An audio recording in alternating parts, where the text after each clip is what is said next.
Abdul's day had started long before the sun peeked over the horizon.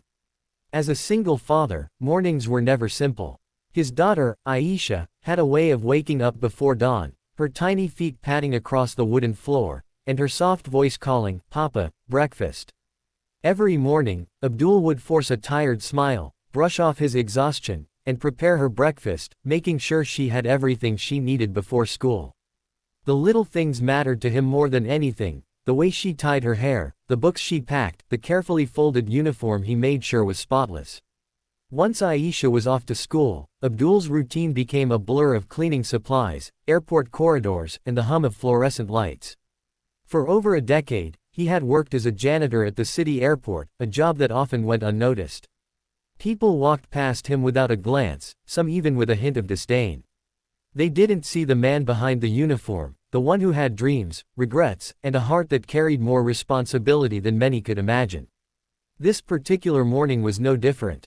Abdul pushed his cart down the long terminal corridor, the squeak of rubber wheels against tile echoing faintly. Seat 12F was his target, not for himself, but because it was part of his routine to check every section of the waiting lounge before flights. He had memorized every seat, every corner, every stain in this airport. Each day, he cleaned, wiped, and polished, leaving no detail untouched. It was work he did with pride, though the world rarely noticed. As he reached seat 12F, he paused. The chair was empty, yet something about it made him linger. Maybe it was the angle of the light, streaming through the large airport windows, or perhaps the quiet serenity it offered before the chaos of passengers boarding flights. Abdul ran his hand over the backrest, imagining it as a throne, as if one day, someone important would sit there and recognize the person who had made this place spotless. He smiled faintly at the thought and moved on to the next seat, wiping it down carefully. But the airport had a rhythm that was about to change. Earlier that morning, air traffic control had been unusually tense. An F-22 fighter jet, tasked with a critical operation, was in transit to intercept an unidentified aircraft in the skies. Communications crackled through the tower, officers barking instructions, eyes glued to radar screens. Every second mattered. Somewhere down the line, a routine clearance check was being made, call signs transmitted automatically, but one of them, unheard by most, carried a tone that would not go unnoticed. Abdul was far from the command center, yet fate had positioned him at the right moment. As he wheeled his cart through Gate C, he caught sight of a small comms device left near a maintenance closet. A technician had left it open, the microphone unintentionally picking up nearby transmissions. Abdul, curious and cautious, leaned in. The radio squawked with static, then a voice, calm, professional, and yet unmistakably human, spoke. "Call sign 12F, please confirm clearance." Abdul froze. His name wasn't on any military roster, and he certainly wasn't trained for aviation protocol. Yet instinctively, he responded. "12F here. Copy that. Standing by." The voice on the other end paused, then repeated, "12F, confirm position and status." Abdul's heart raced. Was this real? Did he just respond to an actual military call? His hands trembled, gripping the cart. Something inside him, a mix of courage, fear, and responsibility, compelled him to answer.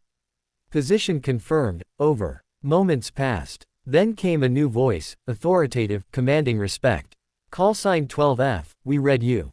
Proceed as instructed." Abdul blinked. This was no mistake. Somewhere far above, a fighter jet was acknowledging him. A single janitor, sitting, or rather standing, with a mop and bucket, had just been recognized by a top-tier F-22 pilot. He tried to brush it off, telling himself it was probably a technical error. Maybe someone had misdialed. Yet the comms device crackled again. This time, there was something different, a tone of approval, subtle but unmistakable. 12F, good work. Keep your eyes open." Abdul froze. He didn't feel like a hero, he felt like a man who had just stepped into a story too big for him to understand. And yet, a small, proud smile crept onto his face. For the first time in years, someone had noticed. Someone had acknowledged his presence, even if by accident. Hours passed, and the airport hummed along its usual cadence. Passengers came and went, boarding flights, dragging suitcases, glued to phones, oblivious to the quiet miracle unfolding at Gate C. Abdul continued his rounds, wiping down seats, sweeping floors, and polishing the metal armrests. Yet now, each movement felt different. Each sweep of the mop carried a sense of purpose beyond cleanliness. It was a symbol of being seen. By late afternoon, the news reached the staff lounge. One of the maintenance officers mentioned the F-22 incident, describing a mysterious ground support contact that had assisted the jet in navigating a sudden technical issue. No one mentioned names, but Abdul felt a flicker of hope. Could it be him? The thought seemed absurd, yet the memory of the call sign lingered like an echo. Later that evening, as he prepared to leave, Abdul glanced at seat 12F one last time. The empty chair seemed to gleam under the terminal lights. He imagined it holding a medal, a handshake, a salute, a recognition for all the years of unseen labor, for every early morning and sleepless night, for the sacrifices made to raise Aisha alone. Walking to the exit, Abdul carried a sense of quiet triumph. He didn't need applause, but somewhere in the skies above, a fighter jet pilot had acknowledged him. For the first time in a long while, he felt that he mattered. And as the doors of the airport slid shut behind him, Abdul didn't know it yet, but this was only the beginning. Seat 12F would never just be a chair again. It was the starting point of a journey that would take a janitor, a single dad, and an invisible hero, straight into the skies, earning respect, recognition, and something he had long forgotten: honor. The next morning, Abdul arrived at the airport earlier than usual. The chill of the early February air bit at his cheeks as he walked from the parking lot, the weight of his janitor's cart in one hand, a small thermos of tea in the other. His mind was replaying the previous night's events: seat 12F, the mysterious call, the F-22 pilot who had somehow acknowledged him. For hours, he had told himself it was a fluke, a technical error, someone's crossed wires. But deep down, he couldn't shake the feeling that something extraordinary had happened. As he entered the terminal, the routine noise of passengers rushing to their gates greeted him. The scent of coffee, the low hum of conveyor belts, the distant announcements over the PA system, it all felt the same, yet today, everything felt different. In the staff lounge, murmurs had started circulating. "Did you hear about the F-22 yesterday?" a young technician whispered to a colleague. They said someone on the ground helped guide it when their navigation system glitched. Abdul froze mid-step. Could it really be about him? "Ground contact, call sign 12F, the technician continued, scrolling through a tablet. "No one knows who it is yet. But the F-22 command reportedly gave a direct salute when the transmission came through." Abdul's heart skipped. A salute? For him? No, surely not. He had only answered the radio cautiously, trying to make sure he didn't interfere with something he didn't understand. Still, the thought lingered as he wheeled his cart toward Gate C. Every glance, every passing passenger felt sharper, more intense.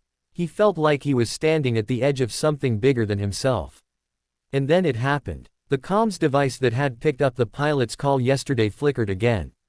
Abdul hesitated, unsure whether to approach it. The static cleared, and a familiar voice came through. "Call sign 12F, do you read me?" Abdul's hands shook. His voice came out almost automatically, quieter this time. 12F here. Reading you loud and clear, over." There was silence. Then a pause, longer than before. Abdul thought the pilot might have hung up, but finally, the voice returned, with a tone that sent chills down his spine. 12F, we recognize your actions yesterday. That's why we salute you. You kept calm under pressure and gave us the information we needed. Exceptional work. Abdul couldn't speak. A lump formed in his throat. His knees nearly buckled under the weight of the moment. He had never been praised for anything like this, not at work, not at school, not in life. And yet,